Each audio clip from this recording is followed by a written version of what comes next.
Hello everyone. I hope you all are doing great.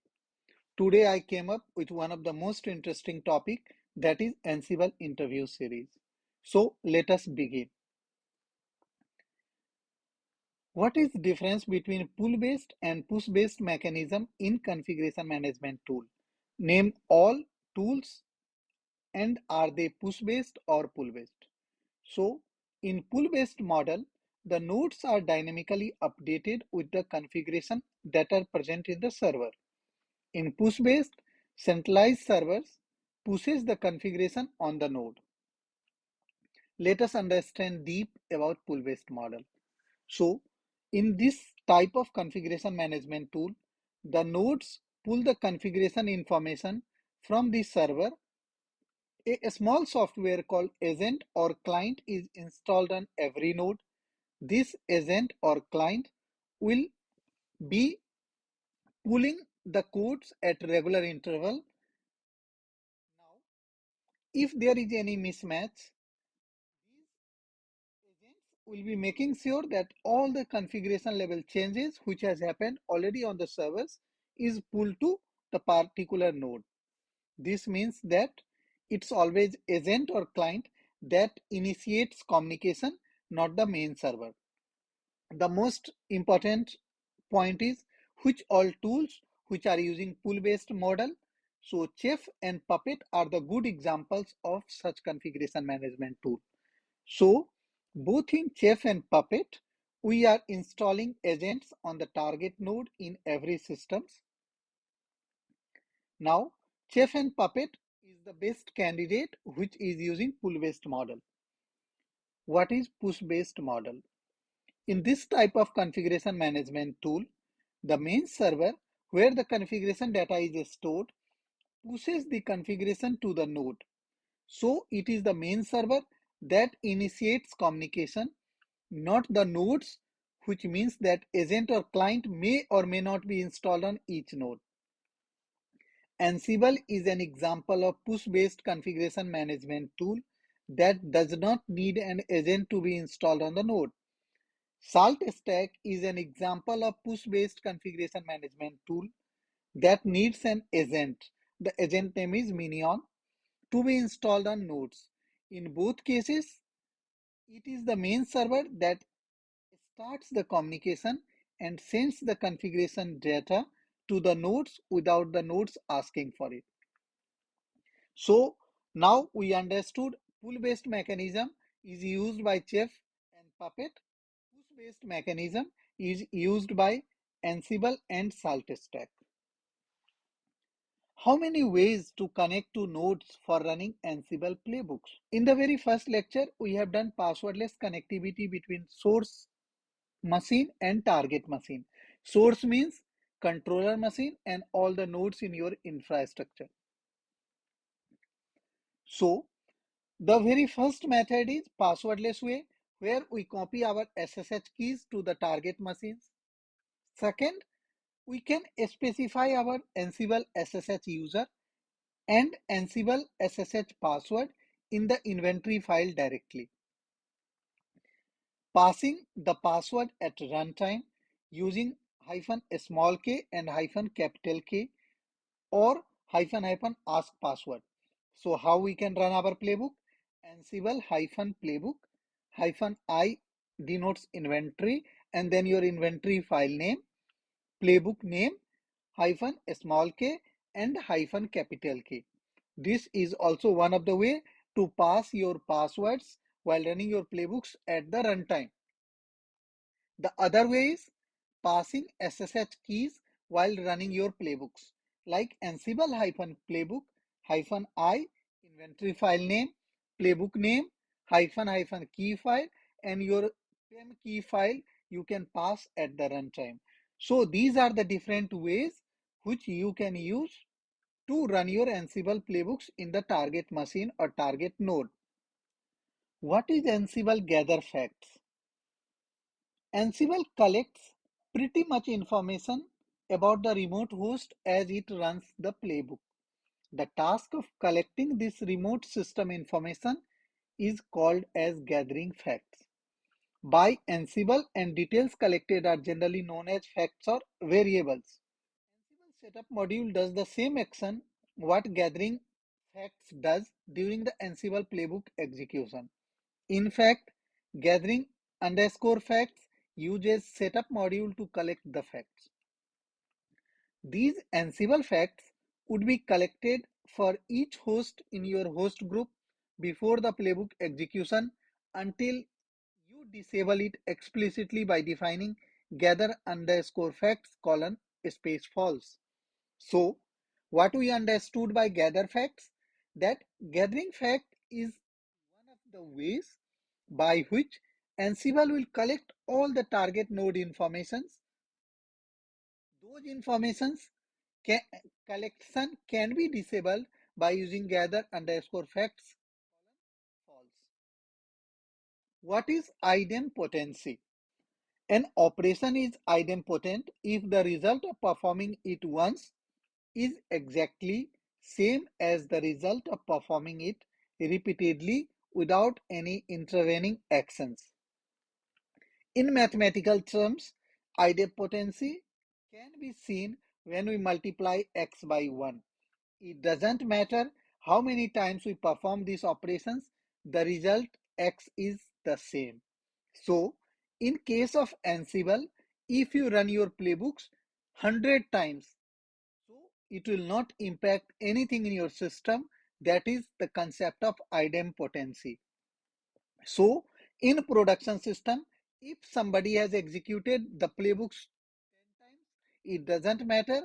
The first stage of playbook run will be maintained, and as many times you are running your playbooks, the situation of your system will be same. How to pass output of one Ansible module to other module? So, as we have learned in our previous lectures, there is a variable called register variable. So, you can register the output of any task as a variable. Example, let us see. I am just writing 2 lines of code using line ode API key, and I am passing some API key. This is my module. Now, whatever the result of this is coming, I am registering it in a variable register colon result. So result is my variable name. Now, in the debug sections, I am just using that result and passing it to where is equal to result. So, one module, you can register the output of your module in the register variable, and then using the debug module, you can see what is the exact output for the previous module which has been registered in the variable. So, next question comes in our mind. What is debug in Ansible? So, debug prints statements during execution. This module prints statements during execution and can be useful for debugging variables or expressions without necessarily halting the playbook. Useful for debugging together with when directive. Suppose I just want to see the uptime. So what I am doing? Using cell module, I am running the uptime command. Now I am registering the uptime value into result using register variable. In the debug sections, we are just calling that result where colon result and verbosity 2. So what exactly this will do? Whatever the uptime will get using the cell module, that result of uptime will be stored in result variable, and debug module will help me to print the value of that result variable on the screen. What is Ansible loops? Ansible loop is used to repeat any tasks or part of code multiple times in a Ansible playbook. We have seen these stuff practically inside our Ansible previous lectures as well. But still, let me repeat the same. So, using Ansible loop, you can repeat any tasks as many times you want to do. Example, you see, I am just using a task and command. I am just using echo module, and then I am calling item. What this module will do? It will first print 1, then 2, then 3, then 4, then 5. So I don't have to repeat this module 5 times. Instead of that, just I am using the loop, and in the loop I am passing all the values and using echo and curly braces, I am calling that variable. So this is one of the way to use Ansible loops. What is Ansible handlers? Running operations on change. So sometimes you want a task to run only when a change is made on a machine. For example, you want to restart a service if a task updates the configuration of that service, but not if the configuration is unchanged. Ansible uses handlers to address this use case. Handlers are tasks that only run when notified. Let us see the example on the right side. So in the task sections, I am having a template module. So template module is copying the template. Now I have written notify section, restart Apache and restart memcached. These are two names of notify directive. Now in the handler sections, I want to restart memcached. So here in the after the handler keyword, you can see restart memcached, the same name which we have written in the notify sections, and then we are restarting the memcached service. Similar way, restart Apache, and then service module is restarting it. So handlers are only called when there is some change in operations. So in our example case, at the top the template module is copying the template, and then it is notifying Apache and notifying memcached, and handler is calling these two notify directives to restart the service. In industries mainly, how we maintain the security. So Ansible has one of the most important feature, that is Ansible Vault. Ansible Vault is a feature of Ansible that allows you to keep sensitive data such as passwords or keys in encrypted files. Rather than as plain text in playbook all roles, these vault files can be distributed or placed in a source control.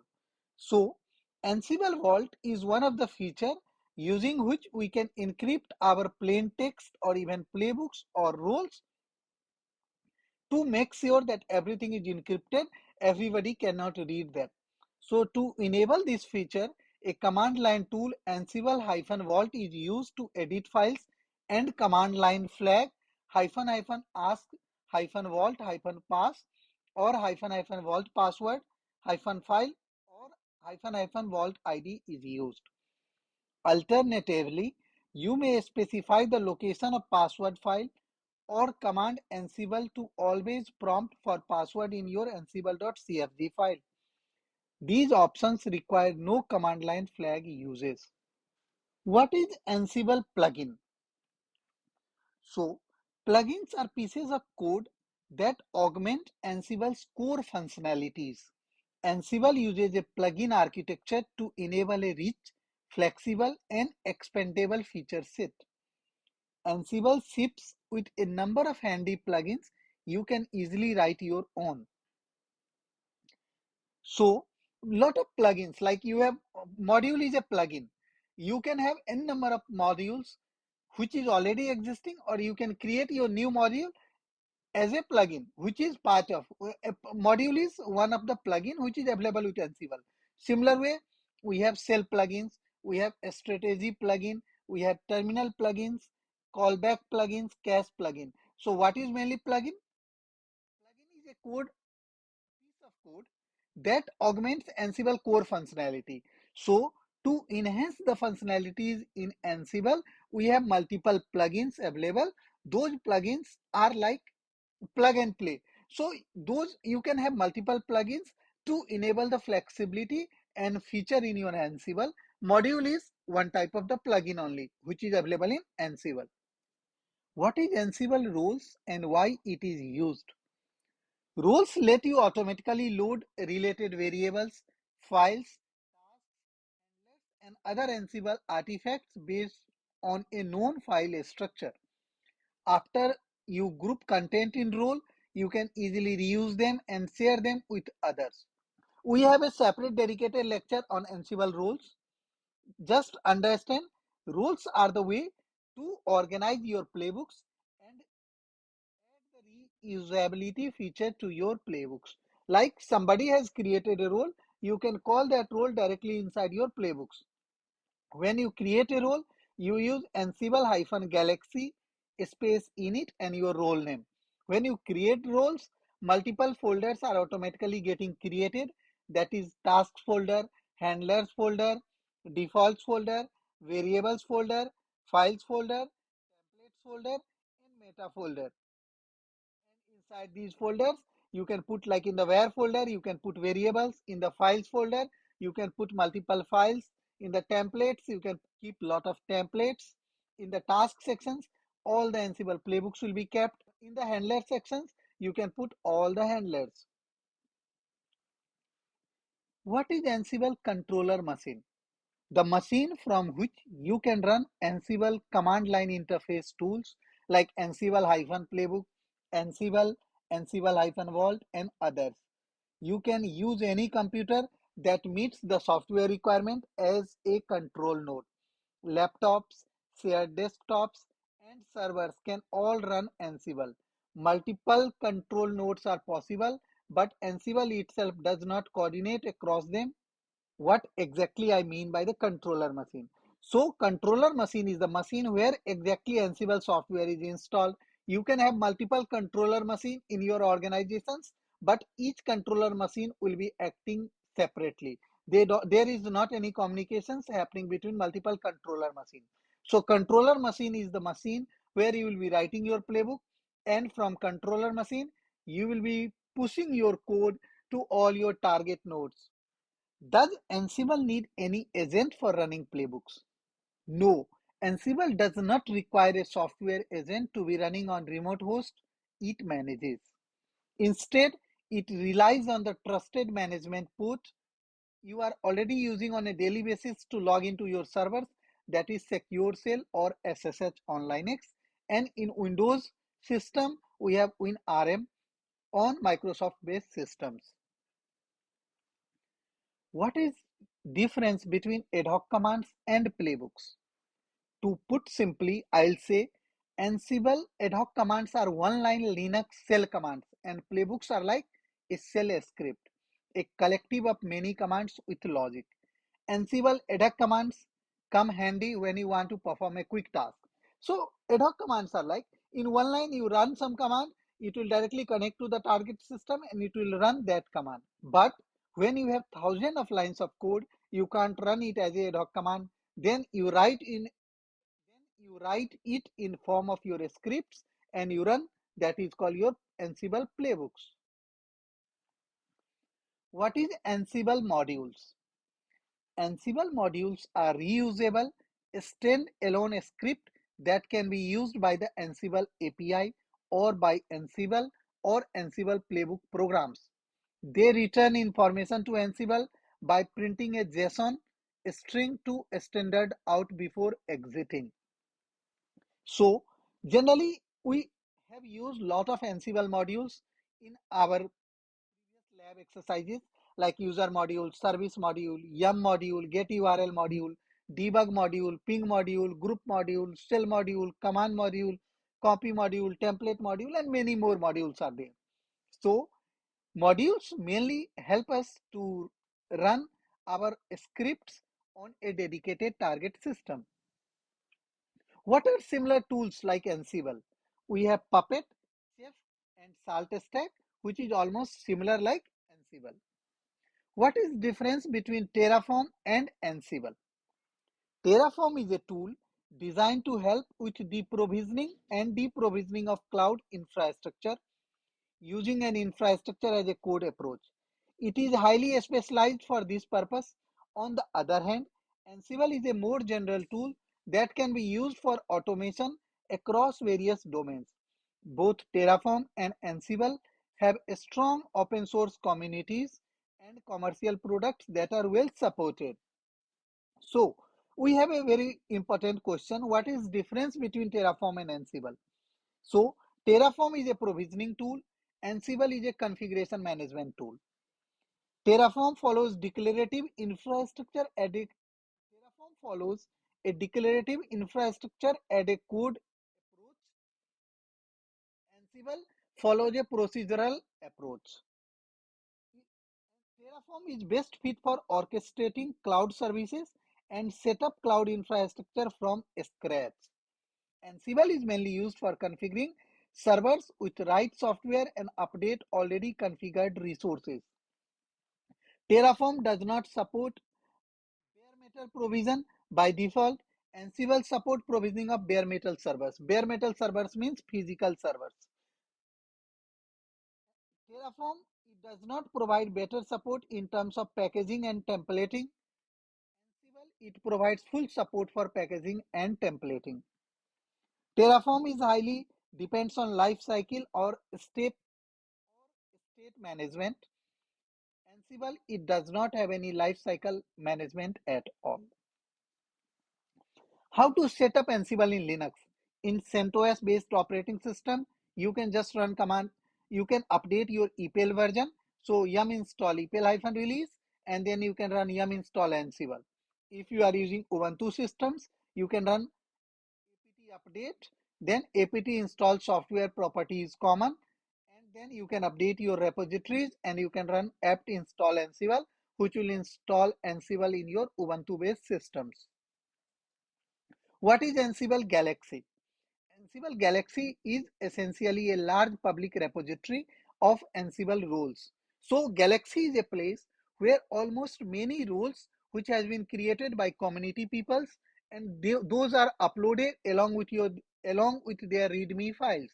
So you can directly download existing roles which is already written by the large number of communities and you can start using those roles in your organizations. What is Ansible Tower?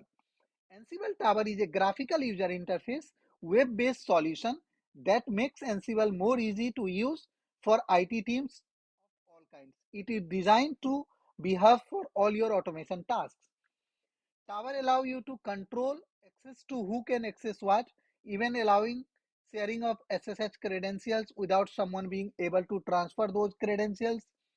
Inventory can be graphically managed or synced with a wide variety of cloud sources. It logs all your jobs, integrates well with LDAP, and has an amazing browsable REST API. Command line tools are available for easy integration with Jenkins as well. Provisioning callbacks provide great support for auto scaling topologies. So, as a layman language, I can say Ansible Tower is a graphical user interface solution where whatever the task you do through the Ansible controller machine, you can do through your Ansible Tower. Now, a very easy question which comes to our mind, how to start Ansible YAML code. So, for Ansible, nearly every YAML file starts with a list. Each item in the list is a list of key value pairs, commonly called a hash or dictionary. So we need to know how to write lists and dictionaries in YAML. There is a simple way. When you start your playbooks, we use triple hyphen. That means this is beginning of your YAML.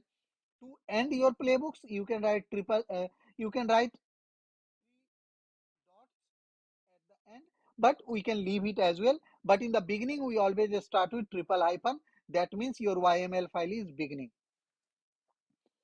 All members of a list are lines beginning at the same indentation level, starting with a hash or dash symbol. What is inventory in Ansible? The Ansible inventory file defines the host and group of hosts upon which commands, modules, and tasks in a playbook operate. The file can be one of many formats depending on your Ansible environment and plugins. Common format include INI and YAML format. There is this question lot of time people ask, what is dynamic inventory in Ansible? So as of now, what we were doing, we were writing the server name in our inventory file manually. But suppose in your organization, every day 10, 20 systems are getting provisioned, new systems are getting created. Then will you do it manually? Will you always go and modify your inventory file? No, that's not the proper way. So a dynamic inventory concept came in picture. A dynamic inventory is a script written in Python, PHP, or any other programming language. It comes in handy in cloud environments such as AWS, where IP addresses change once a virtual server is stopped and started again. Ansible already has developed inventory script for public cloud such as Google, Amazon EC2, OpenStack, Rackspace, Cobbler, and many others. So dynamic inventory allow you to update your inventory automatically instead of any manual intervention. What is Ansible register?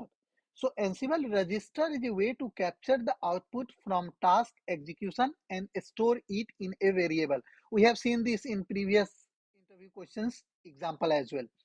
So this is an important feature as this output is different for each remote host, and basis on that we can use conditionals loop to do some other tasks. Also, each register value is valid throughout the playbook executions. What are main benefits of Ansible? So it's very simple. No special coding skill is needed. Tasks are executed in order. It's very powerful. You can deploy your app. You can manage your configurations. You can do workstation orchestrations. It is agentless. Only OpenSSH or WinRM utility is used to connect your target systems. So this is 25 questions for our interview preparations. Next, one more video I'll be making for remaining interview questions. I hope that will be really beneficial for you guys. Thank you so much for giving your valuable time.